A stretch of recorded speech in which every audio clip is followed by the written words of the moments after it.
head to the West Coast. We're going to talk Oregon. Even though Oregon's actually on the road, they're heading to Purdue to play Friday Coming night. to my neck of the woods. Your neck of the woods, yeah. Oregon recruiting, though, is still buzzing after that big win over Ohio State. So, Steve, my question to you is, how good can this Ducks class be in 2025?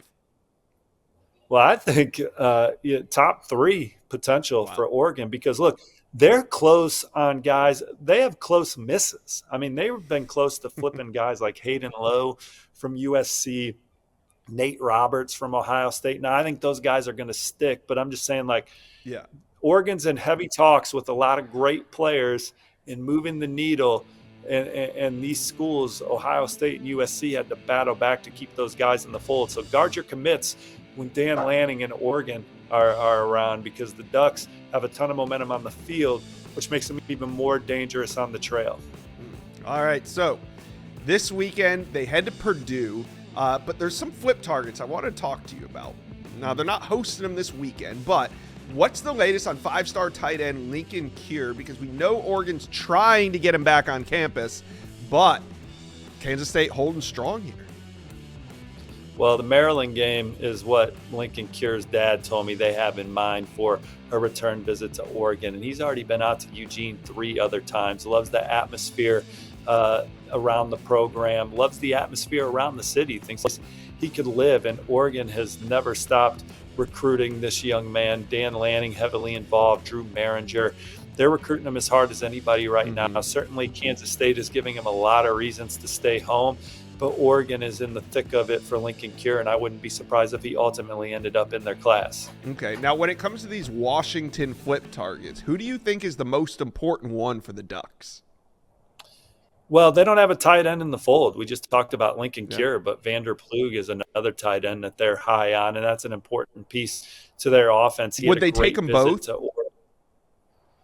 I don't know. It's tough to say because they're recruiting a lot of guys here at the end of the cycle, but they like them both right now. And Vander Plug, I'm expecting to come back for an official visit later in the process. He enjoyed the atmosphere at Autzen on Saturday night and loved the way that Oregon utilizes their tight end. Zach Stokowski is an offensive lineman committed to the Huskies that grew up an Oregon fan, been to countless Oregon games, was at the game on Saturday. His sister goes to school in Eugene, just ties to the school, probably always envisioned himself playing for Oregon, but Oregon didn't offer until this year. So it's up to Dan Lanning and company to say, look, dude, it doesn't matter when you get the ticket for the ride if this is the ride you really want to go on. And Oregon has a huge need on the offensive line.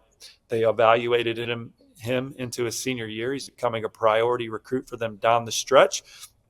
Are they going to be able to win out for him? I think they have to continue building a relationship with him and continue to prove to him how important he is, because had Oregon offered earlier, he'd be a Duck right now. Yeah. So they're trying to rally and add a guy at one of their biggest positions of need. They're going to lose 5 or 6 of their top offensive linemen following the season, and they need some guys that can come in and play early and create depth and push that room, and Zach certainly checks those boxes. Okay, last Oregon topic, and it's a big one. We got to talk Naeem Offord. Now that the dust is kind of settled on his visit over the weekend for that Ohio State game, how are you feeling about Offord? Realistically, what are the Ducks' chances to flip him?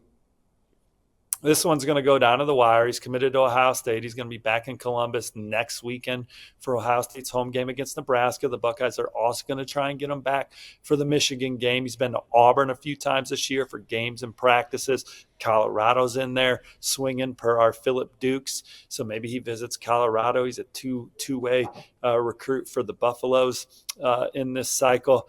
This one's going to go to the end, Josh. We're going to be talking about Naeem Offord all the way up until the time he puts pen to paper.